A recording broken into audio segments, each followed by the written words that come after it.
Part 1. The Vakrian Empire had controlled this part of space for 3,000 years, and their warships moved through the stars like they owned everything because they did, and nobody ever challenged them because the Vakrians were too strong, and too many in every species that tried to fight them lost badly. Fleet Commander Zelthor sat in his command chair aboard the battlecruiser. Unrelenting Fang, and he was bored because patrol duty near the edge of Sector 447 was always boring, and nothing interesting ever happened here. And he had been doing this same patrol route for 20 cycles now. The sensors officer suddenly spoke up, and his secondary eyes were blinking fast, which meant he was confused about something, and he said, "Commander, we are detecting a spatial distortion ahead." And Zelthor barely looked up because spatial distortions were common out here, where old war debris still floated around, messing with the scanners. Zelthor waved one hand and said, "Classify it and ignore it and go back to your station," but the sensors officer did not move, and instead he said, "Sir, the distortion is growing, and the energy readings are off the scale, and they do not match anything in our database." And now Zelthor paid attention because his sensors officer was experienced and did not panic easily. Zelthor stood up from his command throne and walked toward the main view screen, and what he saw there made his blood run cold, because space itself was tearing open like someone had cut. A hole in reality, and impossible energies were pouring out of the wound, and the hole kept getting bigger and bigger. Then, with a flash of blue and white light that blinded their sensors temporarily, something came through the hole, and when the sensors cleared, there was a ship floating in space where nothing had been before, and Zelthor stared at it because he had never seen anything like it in his 300 cycles of military service. The ship was huge and measured nearly 2 kilometers long, and its hull was dark gray and seemed to absorb light instead of reflecting it, and the design was angular and sharp with strange markings along the side in a language that the translation computers could not recognize. And it just hung there in space, silent and waiting. Zelthor felt his tactical instincts screaming at him that something was very wrong, because ships did not just appear from nowhere, and this vessel had used technology that the Empire did not possess, and it was not responding to their presence at all. He turned to his communications officer and said, "Scan it and tell me everything you can find out about that ship." And the officer worked his console frantically, but after a moment, he looked up with frustration on his face and said, "Commander, I cannot penetrate their hull, and whatever alloy they are using, it is blocking our sensors completely."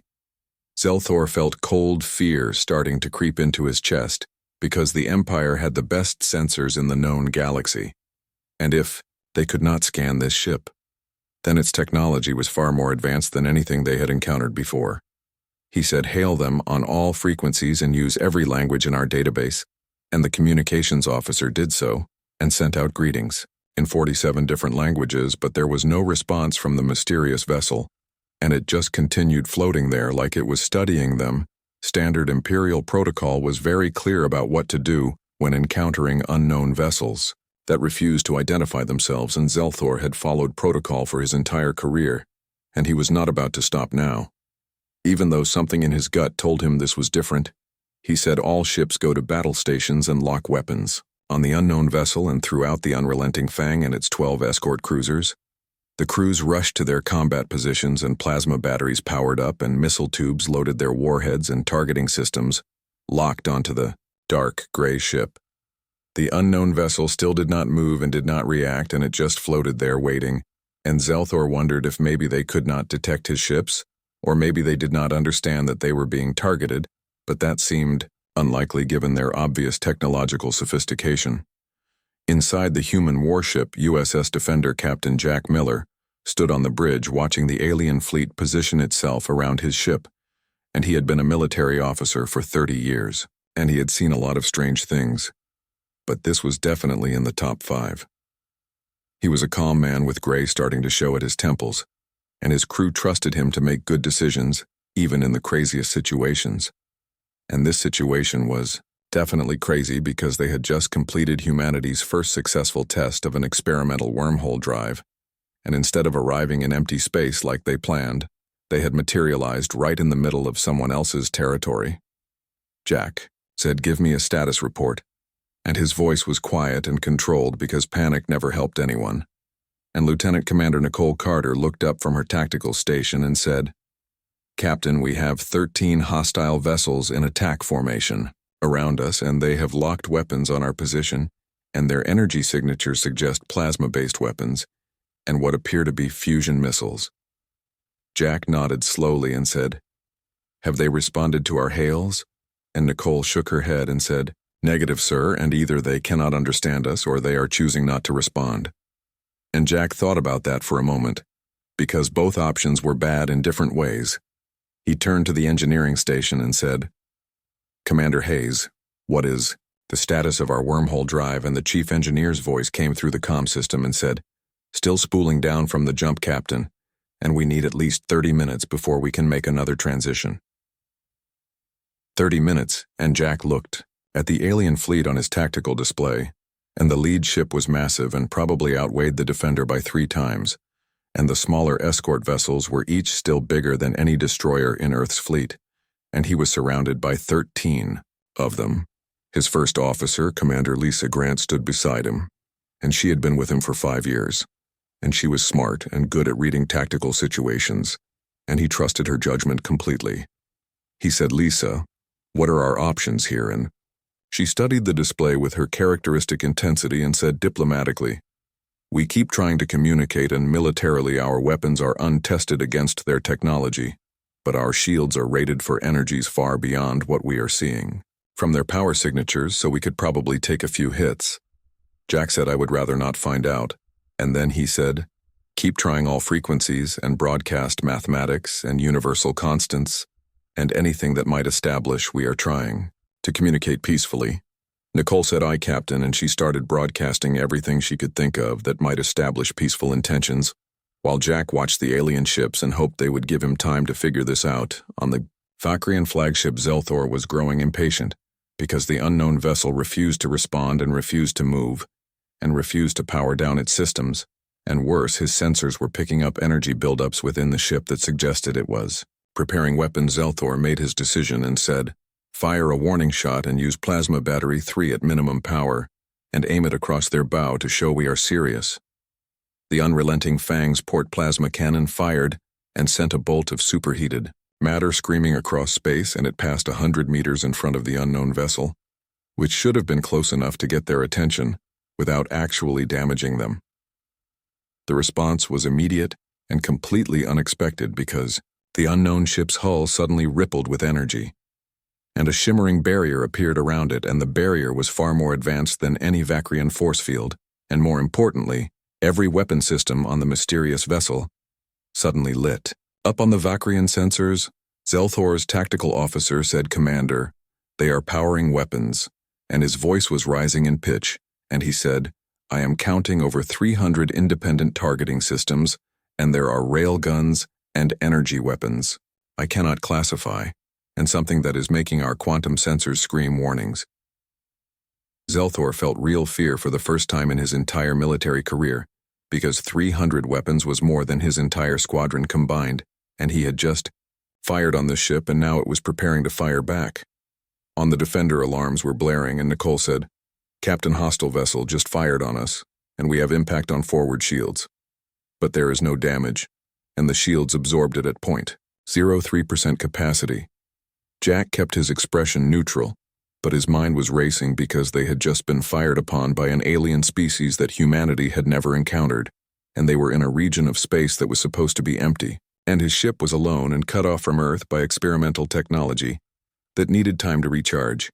He said, "All hands red alert, and bring all defensive systems online, and lock weapons, but do not fire unless I give the order." And throughout the Defender, the crew moved to combat stations. He turned to Nicole and said, "Send this on all frequencies in audio and text format," and he spoke carefully and said, "We are peaceful explorers from the planet Earth, and we mean no harm, and we are willing to withdraw from your space immediately." And he included images of Earth and humanity and mathematical proofs of peaceful intent. The message broadcast on every possible channel, and for 10 seconds nothing happened, and Jack hoped that maybe they would listen and maybe this could still end peacefully. Then the Vakrian flagship fired again, and this time all 12 escort ships fired with it, and plasma bolts and fusion missiles screamed toward the Defend. Part 2. The Defender's response was devastating, and the railguns fired first, and these were weapons that used magnetic acceleration to fire metal slugs at a significant fraction of light speed, and each slug weighed several tons and they crossed the distance to the Vakrian ships in microseconds. The projectiles punched through the Vakrian plasma shields like they were made of paper and tore massive holes in alien hulls, and metal screamed and atmosphere vented into space. And the Vakrians had never encountered weapons that hit this hard and this fast. Then the laser batteries engaged, and these were coherent light beams powered by the Defender's fusion reactors, and they sliced through space like invisible knives, and where they touched Vakrian shields, the shields failed instantly, and where they touched Vakrian hulls, the metal vaporized in less than 10 seconds. The Vakrian squadron was crippled, and 6 escort ships were disabled with their engines destroyed and life support barely functioning, and 4 more were venting atmosphere with their crews scrambling for emergency suits, and 2 had lost all power and were drifting helplessly. The flagship Unrelenting Fang had taken 3 railgun hits, and its primary weapons arrays were melted slag from sustained laser fire, and only its heavy armor and redundant systems kept it operational. And Zelthor sat in his command chair and stared at the damage reports in shock, because his entire squadron had been destroyed in the time it took him to draw breath on the bridge of the Defender. Jack watched the carnage with grim satisfaction mixed with deep regret, and he said, "Cease fire immediately." And Nicole confirmed that all weapons were powering down, and Jack said, "Hail them again, and maybe now they will listen." This time the Vakrians responded, and the face that appeared on the main screen was humanoid but distinctly alien, and Zelthor had gray-blue skin and 4 eyes arranged in a square pattern on his face, and a crest of bone ridges running from his forehead to the back of his skull, and he looked shaken and afraid. The translator struggled for a moment. Then Zelthor's words came through in English, and he said, "Unknown vessel, we surrender, and please cease your attack," and his voice was thick with emotion. Jack felt a wave of relief wash over him, and he said, "We have ceased fire, Commander, and we never wanted this conflict, and we are explorers from a distant world, and we apologize for entering your space without permission because our navigation systems malfunction."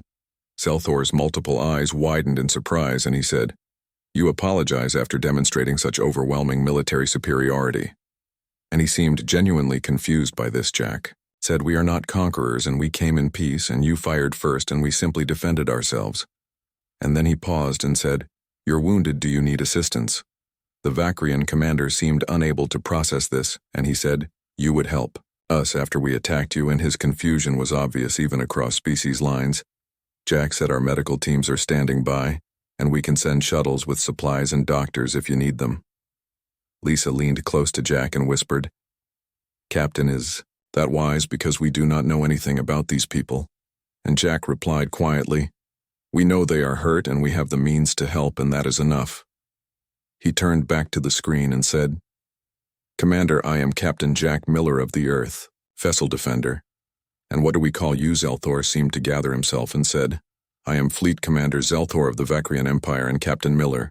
Your offer of aid is unprecedented in my experience, but yes, we have casualties, and many of them are badly hurt." Over the next hour, a delicate dance of trust began, and the Defender launched 4 medical shuttles, and each one was escorted by armed security teams just in case. But Jack was hoping the Vakrians would honor the truce commander.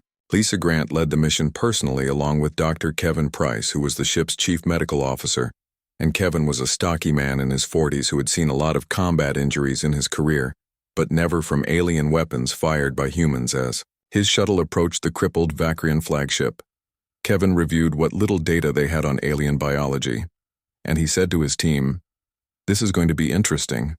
So remember, if you are not sure about their physiology, ask before treating, because the last thing we need is to poison someone with the wrong medication."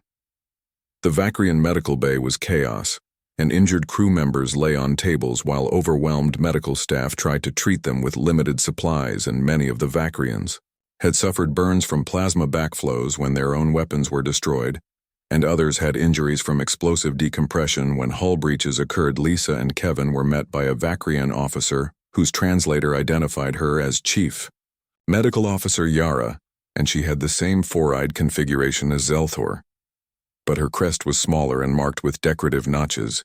Yara said, "I must admit, when you offered help, I thought it was a cruel joke, because conquerors do not heal." The conquered, in my experience, Lisa replied, we are not conquerors. And can you tell our medical team about your biology? Because we want to help, but we do not want to make things worse. What followed was an intense crash course in Vacrian physiology, and they were carbon-based like humans, but with different blood chemistry and a redundant organ system that made them remarkably resilient. And Kevin's team quickly adapted and used their advanced medical scanners to guide treatments. Yara held up a human medical scanner and said, this device shows me things our equipment cannot see. And how is this possible? Kevin replied as he used a tissue regenerator on a Vacrian with severe burns, and he said different developmental path, and we focused heavily on medical technology because we lost a lot of people in our early space exploration to accidents, and it made us determined to do better. On the Defender's Bridge, Jack was in communication with Zelthor, and they were both trying to understand each other, and the conversation was being recorded and analyzed by both sides. Zelthor said, so your species has only recently achieved faster than light travel, and he seemed skeptical. Jack confirmed and said the technology we used to get here is experimental, and we call it a wormhole drive because it creates a temporary tunnel through space-time. And this was our first long-distance test. Zelthor said flatly, impossible because wormhole technology is theoretical, and the energy requirements alone would demand the output of a small star. Jack smiled slightly and said, we solved that problem, and our fusion reactors can generate sufficient power for short jumps, and we are still working on extending the range. Zelthor was silent for a long moment, and when he spoke again, his voice was different and more calculating, and he said, Captain Miller, do you understand what you have revealed? And the Vacrian Empire spans 200 systems, and we achieved this through military might and superior technology, yet you appear with weapons that cut through our defenses like they do not exist, and shields that make our attacks irrelevant, and travel technology we thought impossible.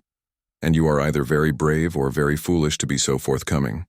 Jack met the alien commander's multiple eyes steadily and said, I am choosing to trust that you are a reasonable being, Commander Zelthor.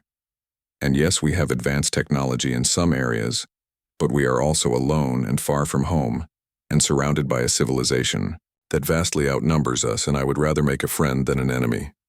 Today, Zelthor repeated the word friend as if tasting it, and he said, the Vacrian Empire does not have friends, Captain, and we have subjects and enemies and nothing in between. Jack suggested maybe it is time for something new. And before Zelthor could respond, an urgent message came through on a priority channel, and Jack could see the commander's expression change, and his eyes widened with what looked like alarm. Zelthor said, Captain Miller, we have a situation, and the High Magistrate has been informed of your vessel's appearance and our engagement, and she is sending the 3rd Imperial Fleet to this location, and they will arrive within 8 of your hours. He paused and said the 3rd Fleet consists of 200 capital ships and 500 escort vessels, and their commander, Fleet Admiral Corthan, is not known for his diplomatic approach. Lisa turned to Jack and said, Captain, we need to leave now, and the wormhole drive is not ready, but we can use conventional faster than light to get some distance. Jack shook his head and said, and lead them on a chase across the galaxy, and we would run out of supplies eventually. And no, we need to resolve this here. Lisa asked, how can we possibly do that, and we cannot fight 700 ships? Jack said, maybe we will not have to. And he turned back to Zelthor and said, Commander, help me understand something, and you have seen what one human ship can do. And you are reporting this to your leadership, and what do you think they will do? Zelthor's expression was grim, and he said the High Magistrate will see you as a threat, and she will order your destruction and demand your technology. And if you refuse, she will take it by force, because that is the Empire's way, Jack said. And if we demonstrate that we are too strong to conquer, and if we prove that attacking us would cost the Empire more than they could gain, Zelthor admitted, then they might consider negotiation. But Captain, you would have to prove that against overwhelming odds, and the 3rd Fleet is not a patrol squadron, and it is a true armada. Jack smiled, but there was no humor in it, and he said then, I guess we have 8 hours to prepare, and Commander, would you be willing to help us not against your Empire, but to prevent unnecessary bloodshed on both sides? Zelthor considered this for a long moment, and finally he said, my crew is alive. Part 3. Over the next several hours, An unlikely partnership formed between the humans and Zelthor, and the Vakrian commander provided tactical information about Imperial fleet formations and doctrine, and in return Jack shared details about the Defenders' capabilities, though not the specifications of their most advanced systems. Zelthor explained as they reviewed tactical displays, and he said, "You have to understand, Captain, that the Empire has never faced true resistance, and species that oppose us are crushed, and those that surrender quickly are integrated as client states, and there is no concept of negotiating with equals, because we have never had equals." Jack said, "Then we will have to teach them something new," and Zelthor looked at him with an expression that might have been respect or might have been fear, and it was hard to tell across species. Dr. Kevin Price returned from the Vakrian ships with an interesting report, and he said, "Captain, their medical technology is actually quite sophisticated in some areas and different from ours, but not primitive, and same with their engineering. And they have been in space for thousands of years, so they know what they are doing." Lisa noted, "But our weapons are more advanced, and significantly so." Nicole confirmed from Tactical, and she said their plasma weapons are powerful but slow, and our railguns hit harder and faster, and their missiles are nuclear fusion-based, and we have antimatter warheads that we have not even deployed yet, and our laser systems are at least 2 generations beyond anything they have." Jack wondered aloud and said, "Why would they lag so far behind in military technology? And it does not make sense." Zelthor, who was present on the bridge as a guest, answered, and he said, "Because we have never needed to advance, and for 3,000 cycles our weapons have been sufficient to defeat anyone who opposed us.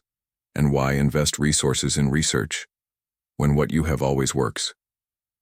He gestured at the Defender's bridge and said, "But you humans have clearly been fighting someone or something that forced you to innovate constantly. And who was your enemy?" Jack and Lisa exchanged glances, and finally Jack said, "Ourselves, and humanity's history is filled with conflict, and we fought each other for thousands of years, and every war drove technological advancement, and we built better weapons and better defenses and better strategies, and it was only in the last century that we finally unified and turned our innovation toward space exploration instead of self-destruction." Zelthor seemed genuinely shocked, and he said, "You warred with your own kind constantly." And Jack nodded and said, "Unfortunately, yes, and it nearly destroyed us several times, and we learned a lot of hard lessons about the cost of war, and that is why we are trying so hard to avoid one." Now an alarm sounded, and Nicole looked up from her station with tension in her voice, and she said, "Captain, we are detecting a massive fleet exiting faster than light, and I count 743 vessels, and it is the 3rd Imperial Fleet." Jack stood from his chair and said, "Positions, everyone," and he turned to Zelthor and said, "Commander, I need you to return to your ship, because what happens next should not put you at risk for accusations of treason." Zelthor stood as well, and he said, "Captain Miller, before I go, I want you to know something, and in my 300 cycles of service I have never met anyone like you or your crew, and whatever happens in the next hours, I hope we both survive it, because I believe our peoples have much to learn from each other." Jack said, "Agreed, Commander, and now go and stay out of the crossfire," as Zelthor was escorted off the bridge. Lisa moved to Jack's side and she said quietly, "Are we really doing this, and one ship against an entire fleet?"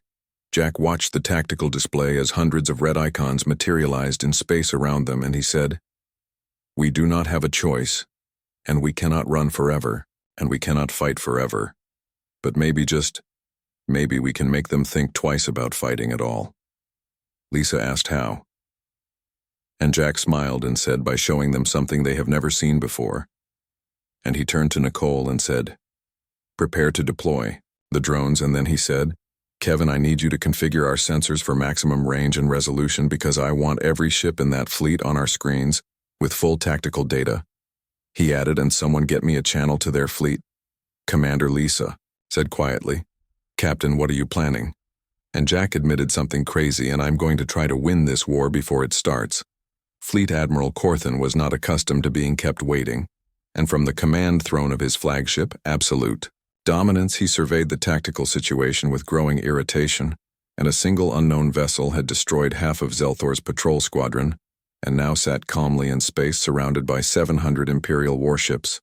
He demanded status of the unknown vessel, and his tactical officer, who was a seasoned veteran named Pelax, studied the sensors carefully and said, "Admiral, the vessel is approximately 2 kilometers in length.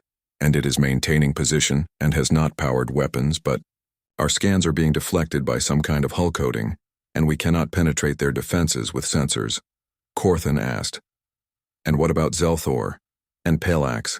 Said the commander reports his squadron is operational but damaged, and he also reports that the unknown vessel's crew provided medical assistance to his wounded. Corthan's crest flared in surprise, and he said medical assistance to an enemy, and that makes no sense.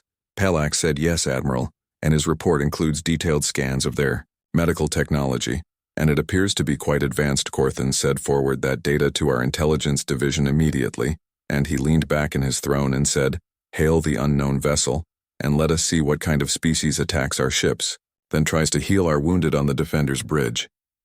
Jack straightened his uniform as the communication channel opened, and the face that appeared on screen was even more intimidating than Zelthor's, and Fleet Admiral Corthan had scars across his crest and a look of absolute authority in his 4 eyes. Corthan said, I am Fleet Admiral Corthan, commander of the 3rd Imperial Fleet, and you are surrounded and outgunned, and surrender your vessel immediately, or be destroyed. Jack kept his voice calm and professional, and he said, I am Captain Jack Miller, commanding officer of the Earth Vessel Defender, and we are peaceful explorers who arrived in your space by accident, and we defended ourselves when attacked. But we seek no further conflict, and if you allow us to depart, we will leave your territory and not return. Corthan said flatly, unacceptable. And you have attacked Imperial vessels and demonstrated technology that could threaten the Empire, and you will surrender your ship and crew for interrogation and resist, and you will be destroyed. Jack said, Admiral, with respect, you have seen what one human ship did to a patrol squadron, and do you really want to find out what we can do to a fleet? Corthan's expression did not change, and he said, you are one ship and I have 743, and the outcome is certain. Jack asked, is it? And he pressed a button on his command chair and said, Nicole, deploy the drones from launch bays along the Defender's hull.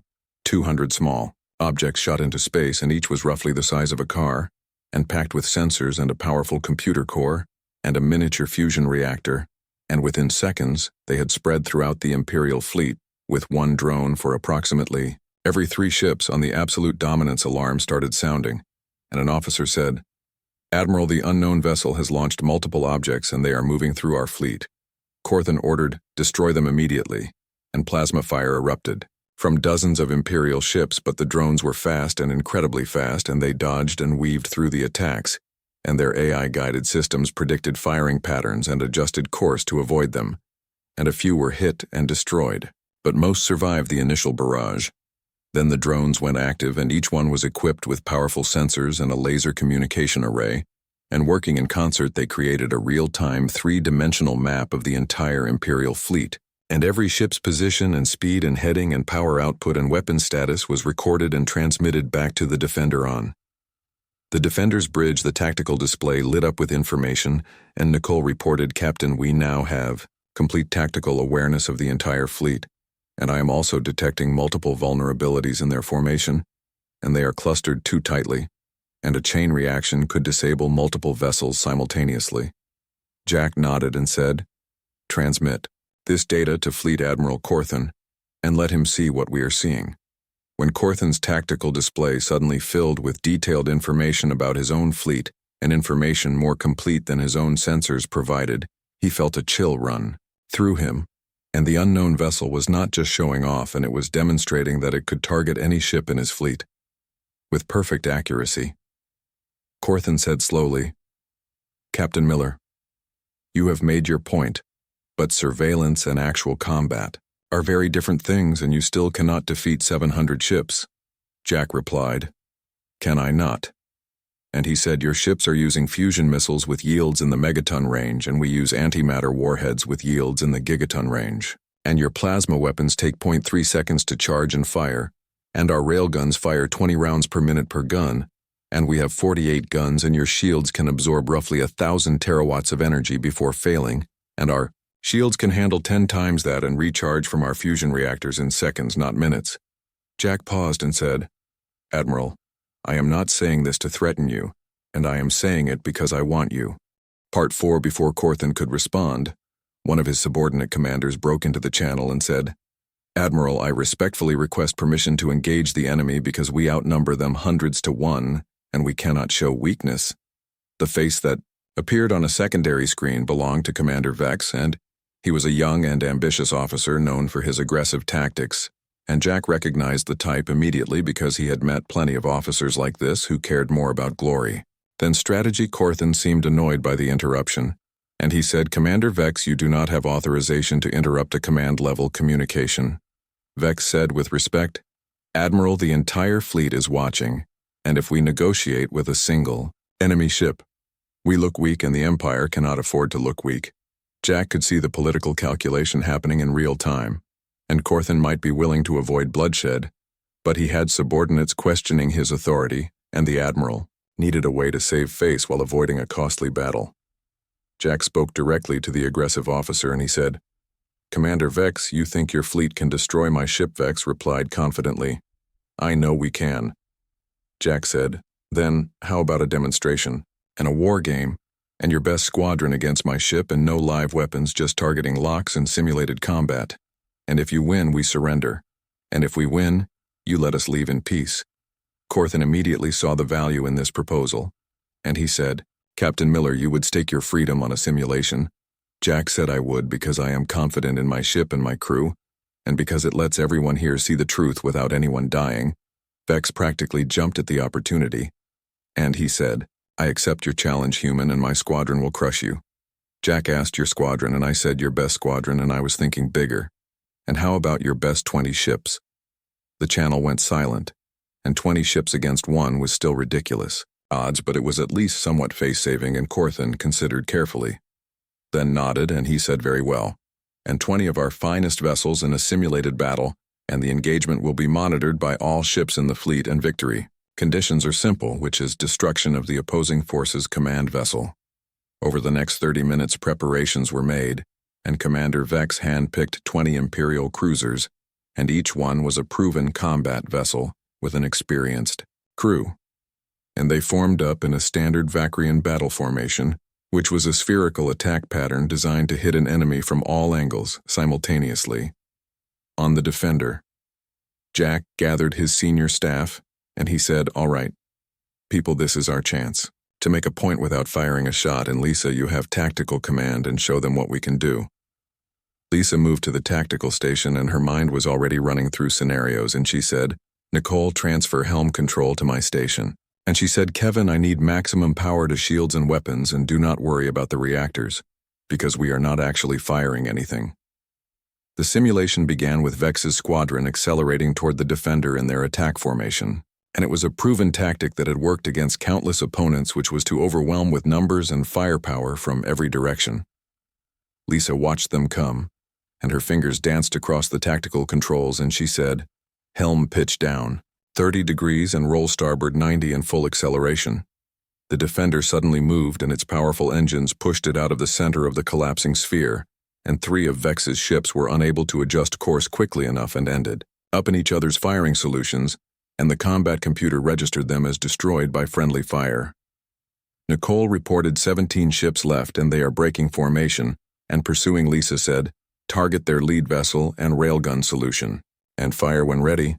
The computer simulated railgun fire, and magnetically accelerated projectiles reached their target in under a second, and the lead Imperial cruiser's shields collapsed under the simulated barrage, and the ship was marked as destroyed. Nicole said, 16 left, and they are trying to regroup."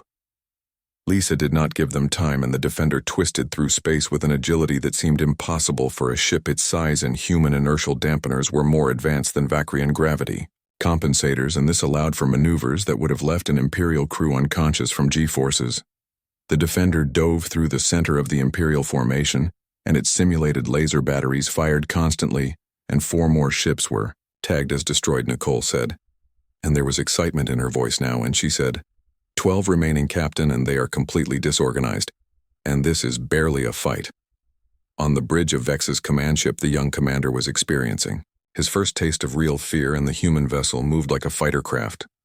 Not a capital ship, and every time his squadron tried to target it, the Defender was somewhere else, and those weapons fired so fast and so accurately, and his ships were being picked off one by one. Vex ordered desperately, All vessels concentrate fire on coordinates 447 by 218. The remaining 12 ships fired together and converged their plasma weapons on a single point in space. And it was a devastating barrage that would have vaporized most vessels. The Defender was not there because Lisa had anticipated the move and accelerated out of the kill zone a full second before the weapons fired, and now she positioned the Defender behind the Imperial formation. And she said, "Light them up." Simulated railgun fire and laser strikes hit the Imperial ships from behind, where their shields were weakest, and 6 more ships were eliminated in 10 seconds. 6 ships left, and Vex was desperate now, and he said, "Break and scatter and get out of its firing range." But there was no escape, and the Defender's sensors could track targets at ranges the Vakrians could not match, and Lisa eliminated the fleeing ships one by one precisely and methodically, until only Vex's command ship remained. Corthan's voice came over the command channel, and he said, "Yield. And Commander Vex, you have lost, and stand down." Vex's face on the view screen showed shock and humiliation, and he had brought 20 ships against one and lost them all in under 5 minutes. Jack opened a private channel to the young commander, and he said, "Commander Vex, you fought bravely, but there is no shame in losing to a superior force, and the shame would be in wasting lives when the outcome is certain, and think about that." On the absolute dominance, Corthan sat in silence watching the tactical replay, and the human ship had defeated 20 Imperial vessels without taking a single hit, and it had moved with impossible speed and fired with devastating accuracy, and demonstrated tactical awareness that surpassed anything he had seen in his long career. If this was what one human ship could do, what could a fleet of them accomplish? And the thought was terrifying. Corthan said, "Quietly open a channel to Captain Miller, and it seems we have much to discuss."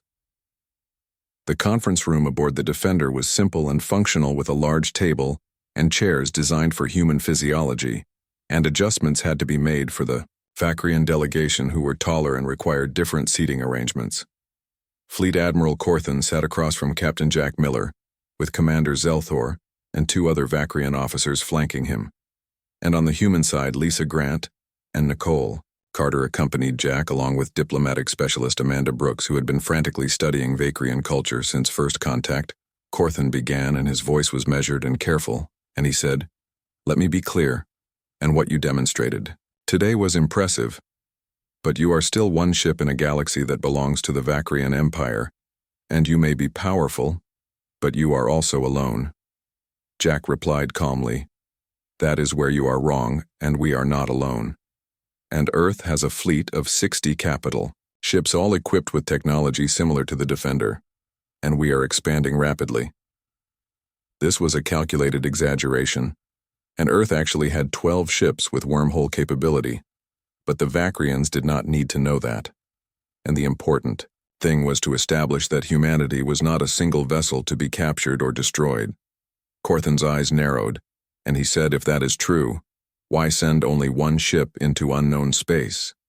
Jack explained, "Because this was a test flight of new technology, and we did not expect to encounter anyone, and when we did, we chose diplomacy over aggression, and even after being fired upon, we offered medical aid, and that should tell you something about humanity's intentions."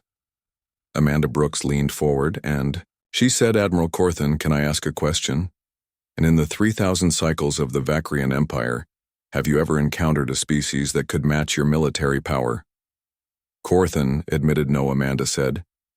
"Then you have never had to consider another civilization as an equal, and every species you have met has either submitted or been conquered.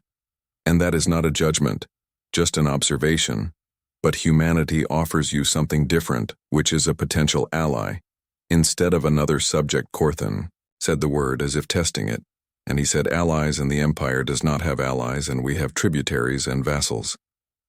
Lisa suggested, "Maybe it is time for that to change. And your empire is vast. Yes, but space is vaster. And there are threats out there that neither of us knows about yet, and would it not be better to face those threats as partners rather than enemies?" One of Corthan's subordinates, who was introduced as strategic coordinator, Yana, spoke up, and she said, "The High Magistrate will never agree to this, and she views any species not under Imperial control as a potential threat."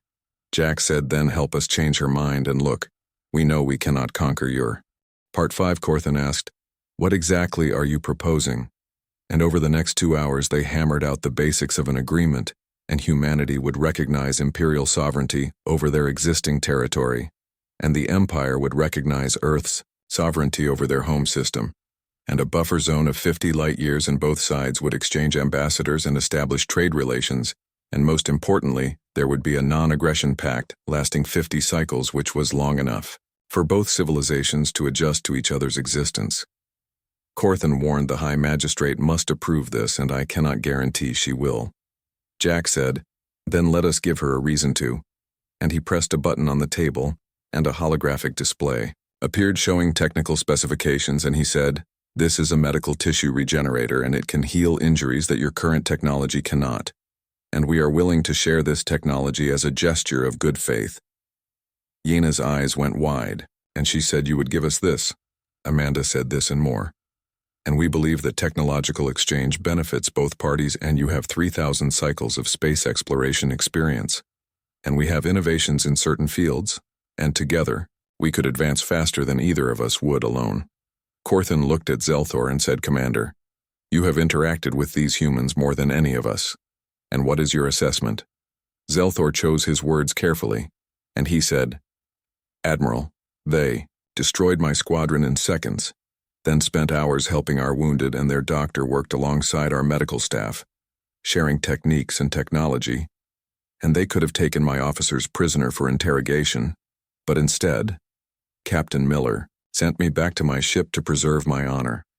And in my experience, conquerors do not behave this way, and I believe they are sincere in their desire for peace." Yana noted, "Or they are very clever. And by offering friendship, they prevent us from discovering the true extent of Earth's capabilities." Lisa pointed out that works both ways, and by accepting friendship, you prevent us from discovering how you might counter our technology, and mutual uncertainty can be the foundation of a stable peace. Corthan stood, and his tall frame was impressive even in the human-designed room, and he said, "Captain Miller, I will present this proposal to the High Magistrate, and I will also include my own recommendation that she accept it, but I must warn you, she is proud and suspicious, and the fact that you defeated Imperial forces even in simulation will anger her." Jack suggested, "Then maybe you should emphasize what we did not do, and we did not destroy Zelthor's squadron when we could have, and we did not use our antimatter weapons when we had the chance, and we did not deploy our full capabilities, and every choice we made was aimed at reducing casualties and finding a peaceful solution, and that should count for something." After the Vakrian delegation departed, Jack's senior staff remained in the conference room, and the weight of what they had just negotiated hung heavy in the air. Nicole asked, "Did we just bluff our way into a peace treaty?" Jack admitted partially, "And we do have capabilities. We did not reveal, and Earth does have more ships, just not as many as I implied. But the core of what I told them was true, which is, we want peace, and war would be catastrophic for both sides." Amanda Brooks pulled up a star chart, and she said, "The buffer zone we negotiated gives us room to expand, and if we play this right, humanity just gained a foothold in this region of the galaxy." Lisa cautioned, "If the High Magistrate agrees, and we are betting a lot on a leader we have never met accepting a deal that undermines her entire political philosophy." Jack said, "Then we better hope Corthan is as persuasive as he is smart," and he looked out the conference room window at the stars beyond. And somewhere out there, the fate of 2 civilizations was being decided. 3 days later, the response came, and Jack was in his quarters trying to write a message to his wife, when the comm chimed, and the communications officer reported Captain Admiral Corthan is requesting a priority channel. Jack rushed to the bridge, and the view screen showed Corthan's face, but his expression was unreadable. Corthan said, "Captain Miller, I have spoken with the High Magistrate, and it was a difficult conversation." Jack felt his heart sink, and he said she rejected the proposal. Corthan said carefully she did not reject it, and she has agreed to meet with you and on the Imperial homeworld, and she wants to see for herself what kind of species defeats our ships, then offers medical aid. Lisa looked concerned, and she said, "A meeting on your homeworld, and that could be a trap." Corthan agreed it could, but it is also the only path forward, and the High Magistrate has never met with a foreign leader as an equal, and the fact that she is willing to do so now is unprecedented, and she has agreed to provide safe passage for your vessel. and guaranteed your safe return, regardless of how the negotiations proceed. Jack thought for a moment, and going to the Imperial homeworld meant entering the heart of Vacrian territory surrounded by their entire military might, and if they wanted to capture the Defender and its technology, this would be their best opportunity. But it was also a sign of respect, and an acknowledgement that humanity was different from other species they had encountered. Jack said, "Tell the High Magistrate we accept her invitation, and Admiral Corthan, thank you. And I know you put your reputation on the line for this." Corthan's expression softened slightly, and he said, "Captain Miller, in my long career, I have conquered 17 systems and defeated countless enemies. But I have never met an enemy who made me question the nature of conquest itself, and whether this leads to lasting peace or eventual conflict. You have changed something fundamental in how I view the galaxy, and for that alone, your mission here has been significant." After the transmission ended, Lisa turned to Jack and she said, "Are we really doing this? And flying into the heart of the Empire?" Jack replied, "Do we have a choice? And we came here by accident, but we have stumbled into something important in first contact with a galactic civilization, and how we handle this will shape humanity's future. Among the stars." Nicole quipped, "No pressure." Then Jack smiled and said, "None at all. And plot a course for the Vacrian homeworld, and someone start preparing formal diplomatic protocols, because apparently we are about to make history, as the Defender prepared for its journey." Zelthor sent a private message to Jack and he said, "Captain, I have transmitted data about our homeworld and the Imperial Court, and the High Magistrate is cunning and proud. But she is not unreasonable, and impress her, and you will have peace, and fail to impress, and she will see you as a novelty, to be dissected and studied, and you must show her that humanity is worth respecting." Jack asked any advice on how to do that. Zelthor replied, "You have already started, and you defeated us in battle, then showed mercy, and you offered aid, instead of making demands, and now you must demonstrate that humanity has something the Empire needs, and show her a future where our civilizations benefit each other more than they would from conflict, and make her believe that allies are more valuable than subjects." Jack repeated to himself, "No pressure," but he was smiling because for the first time since materializing in Vacrian space, he felt optimistic, and they had a chance, and a real chance, to turn a potential war into a lasting peace. The Vacrian, homeworld of Vacros Prime, was a sight that took the breath away, and the planet was larger than Earth, with vast oceans of deep purple and continents covered in cities that gleamed like silver in the light of twin suns and orbital platforms. The size of cities surrounded the world, and each one was a military station or industrial complex that demonstrated the Empire's might. Nicole reported from tactical reading over 3,000 defensive platforms, and plus a permanent fleet of at least 500 capital ships, and those are just the ones we can see. Lisa observed, "They are not taking chances, and if we tried anything hostile, we would be vaporized before we could power up weapons." Jack said, "Good thing. We are not here to fight," and he had spent the week-long journey preparing for this moment and studying everything Zelthor had provided about Vacrian culture and politics, and the High Magistrate, whose name translated approximately as Selene VII, had ruled for 60 cycles, and she had expanded the Empire by 20 systems during her reign, and was considered both brilliant and ruthless. Amanda Brooks stood beside him dressed in formal diplomatic attire, and she had become humanity's de facto ambassador in the last week, and she wore the responsibility with quiet determination. And she said, "Remember, Captain Vacrian culture values strength, but also wisdom, and we need to project both. And whatever happens, do not show weakness, because they interpret that as an invitation to dominate." The Defender was directed to a landing platform near the Imperial Palace, and it was a massive structure that dominated the capital city's skyline, and as they descended, Jack could see crowds gathering in thousands of Vacrians coming to witness the arrival of the mysterious aliens who had bested Imperial forces. Amanda noted, "They are curious about us, and that is good because curiosity is the first step toward acceptance." The landing platform was enormous and designed to accommodate ships far larger than the Defender, and an honor guard of Vacrian soldiers stood at attention, and their armor gleamed, and their plasma rifles were held in perfect formation, and at the center of the formation stood a figure that could only be the High Magistrate. Selene VII was tall even by Vacrian standards, and her crest was elaborately decorated with precious metals and jewels that signified her rank and her 4 eyes S2.